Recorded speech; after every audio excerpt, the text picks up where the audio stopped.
অন্য ধর্মের নারী কিংবা পুরুষকে বিয়ের ক্ষেত্রে মুসলিমদের কি বিধান রয়েছে?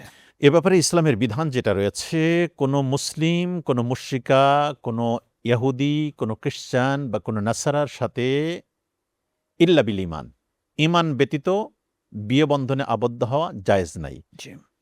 এটা হলো in general school of thought, ইসলামের যে মাসআলা রয়েছে সেই বিধানের আলোকে।